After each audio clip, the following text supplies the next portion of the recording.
Good morning, guys. Happy Thursday. As promised, I am back with another update to my faith journey. And today is a new day. I will rejoice and be glad in it. Yesterday was definitely a struggle day for me as I'm embracing the discomfort of being thousands of miles away from home. Like, I was just struggling. And I just want to be very clear that the discomfort that I feel has nothing to do with the people that I'm around, because the Lord has really truly blessed me to be with this loving, genuine, God fearing family. They have opened their doors and they've gone above and beyond to make me feel comfortable on this journey.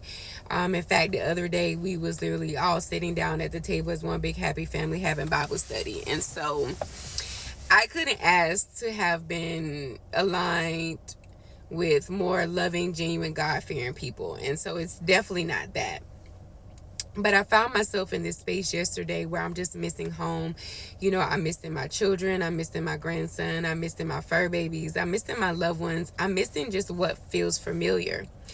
And because I know that this is not my final destination, then I won't allow myself to get comfortable. So it's kind of like I'm living out the trunk of my car because I don't even want to bring in that many of my belongings and get comfortable because I know that this is not the final resting place. It's not where God is taking me. It's just kind of the place where I'm passing through in the meantime as I'm on this journey. And so, for me, I think I was struggling on yesterday because it's like, when God has shared certain things to you, there's a certain level of expectation and anticipation. And I had this moment where I'm like I know that you don't have me out here thousands of miles away from home, just getting up every day door dashing. Like, I could literally be back at home in Georgia doing this. Like, this ain't what we doing. Like, I know that like, because he's already revealed certain things. And there's certain details that he hasn't revealed to me, but I know that, like, there's a reason why I'm here. There's a purpose. And so it's like, I'm like, okay, God, what we doing? And so, it's the challenging part of just like sitting still. And when there's this level of anticipation and expectation that you have with the Lord, because he continues to speak certain things to you. So it's like every day he's speaking things to me. He's sending forth words of encouragement. He's sending forth confirmation. Like, this is where I have you at. This is what I want you to do, and so forth. But at some point, yes, it's encouraging to receive these words and this reassurance from the Lord, but at some point it almost feels as if he's taunting me or teasing me, because it's like, if the time is not right now for me to walk into this thing that you're calling me into, or to receive the promises that you have for me, then it's like, I don't want to keep hearing about it. Like, God, like, because it's like, I don't want to constantly be reminded.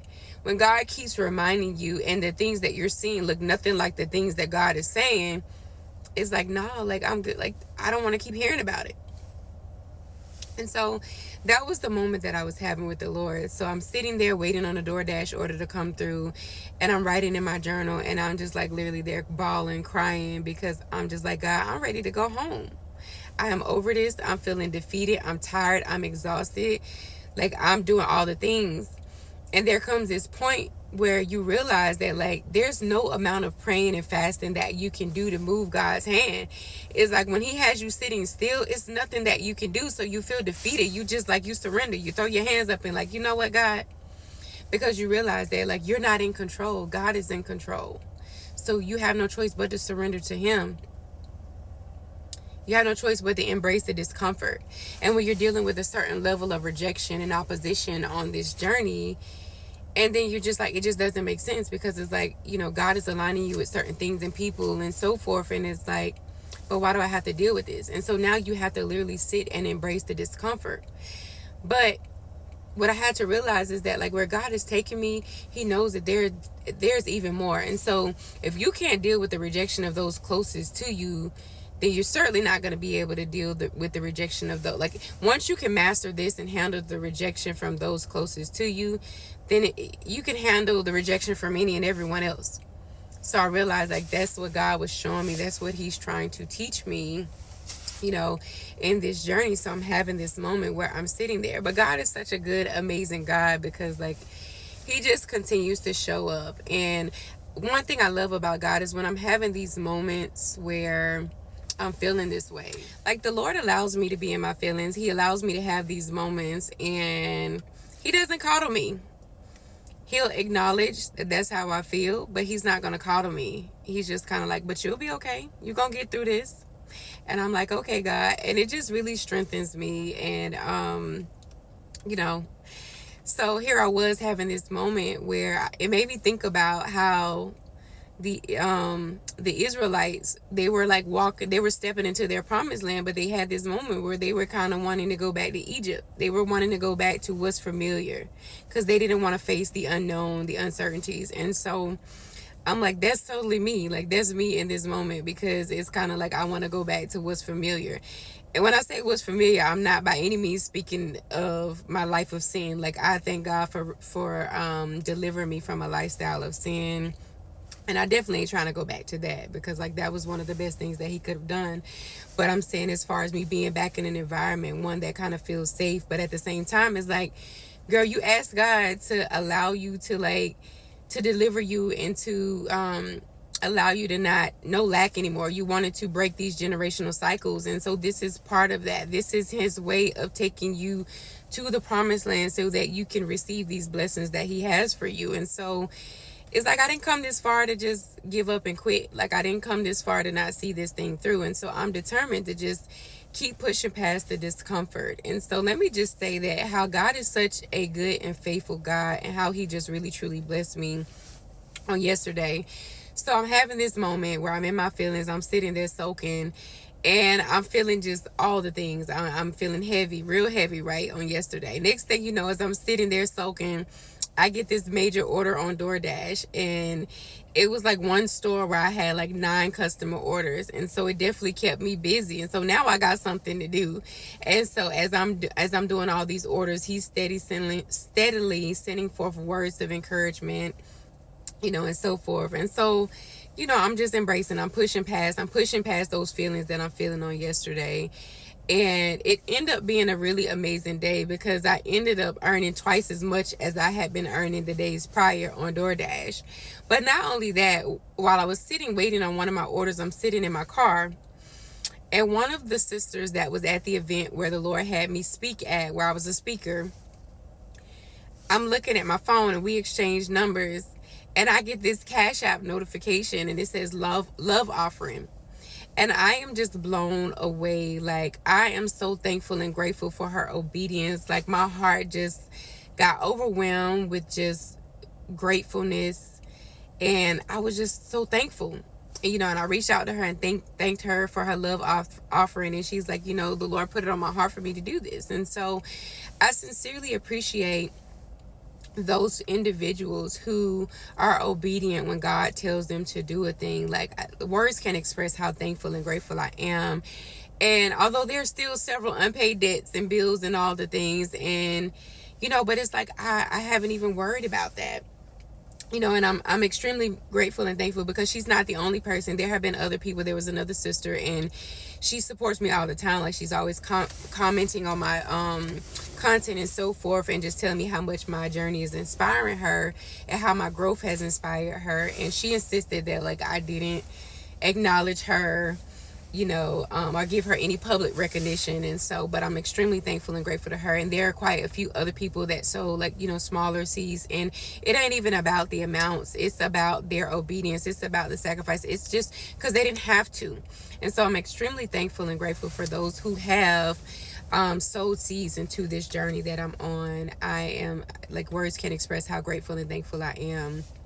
And if God puts it on your heart and you feel led to sow into my faith journey, then of course in my YouTube, the description, I'll put down the methods of payment and so forth. But the crazy thing about it was, this sister, like, I didn't even give her my Cash App, like, literally. And so it was just so unexpected. And I was like, okay, thank you, God. Like, I see you, God. Like I'm just blown away. And I'm like, God always provides. And I'm just in awe of him, because even in those moments, even in those challenging moments, like, God will use other people to be a blessing to you, so that you could be reminded that he's still with you. He'll never leave you nor forsake you. All right, so I want to backtrack just a little bit. So I don't know if some of you guys remember when I was telling you guys a story about how the Lord had me out at the mountains, and I was encountering these deers. and how I was so terrified. Like, there came this point when I'm walking through the woods and there's like a deer in front of me and then one to the left of me, and I just had to stop in my tracks. And so, because of the fear, because of the unknown, because I'm like, okay, I don't know what's about to happen. I don't know if this deer is going to come running at me or attack me or whatever. So I literally had to stop and stand still.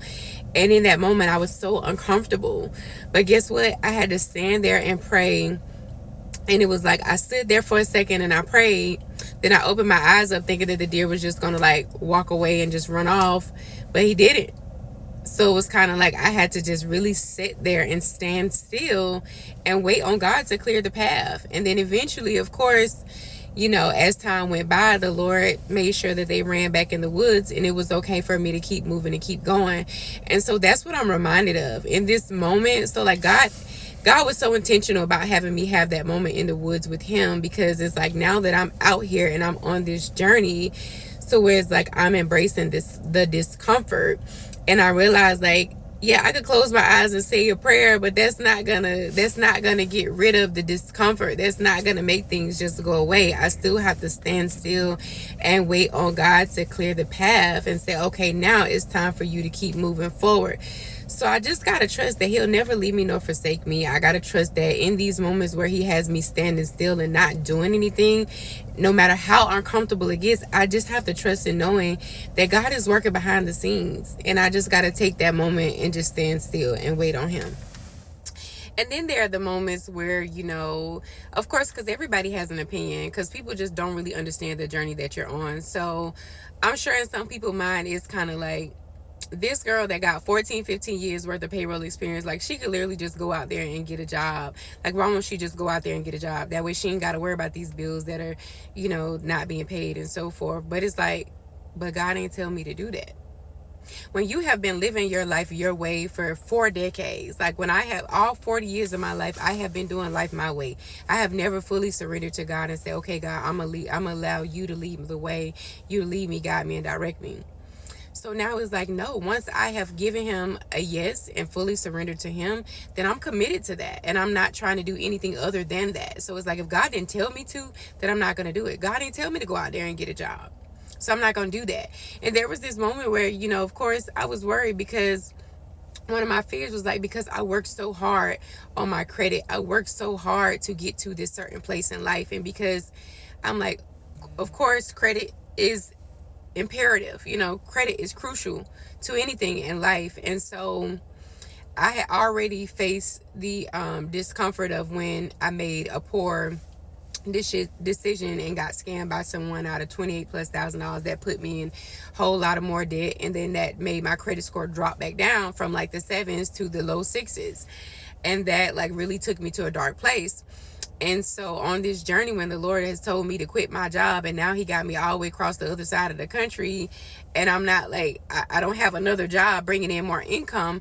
So it's kind of like I'm worried about, or there's this moment where I try not to worry about the impact that this is going to have, because I'm like, well, without this income, I can't pay these loans. I can't pay these debts.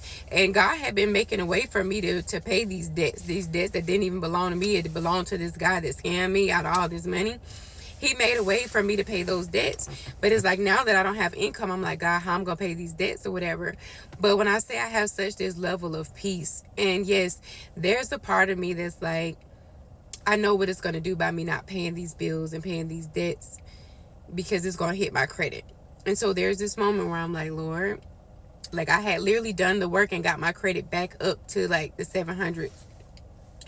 And I'm like, Lord, like now I'm just like, God, why you have me on this journey, and now my credit score is going back up now, only for me to not be able to pay these certain debts and bills and stuff. And now my credit's going to drop back down. But guess what? I haven't even questioned God. I have just such this level of peace about it, because at the end of the day, I realized that, like, you know what? Even if, and I know that God is a God, he could do anything. There's nothing too hard or too big for God. So I know that he's a God that can go in the systems and make sure that my credit score don't move if that's his will for my life. I know that he can do anything. So it's like, but even if my credit score drops, I ain't even worried about it, because I know that God can restore it. He's a God of restoration. and he can do all the things. And so, I know that it don't really make sense to people, but that's the one thing that God is showing me and teaching me. He's like, you got to let go of this human logic. You can't think like the normal people that are in this world think. You can't think like that. You got to trust and believe in who I am. You got to know the type of God that you're serving. You got to know the type of God that you are in relationship with. So you can't be in worry and doubt and fear about all these things. And y'all, when I tell y'all, like, I'm literally like, the rest of January rent ain't paid. February coming up next week, I ain't got it. But guess what? I'm at peace in knowing that God's gonna make a way, because he's gonna provide. And so that's what I wanted to share with you guys. That's the update that I have for you all. I hope and pray that if this video reached your timeline, that it reached you in great spirits and in great health. My name is Caressa. I love you guys, and stay tuned for my next update.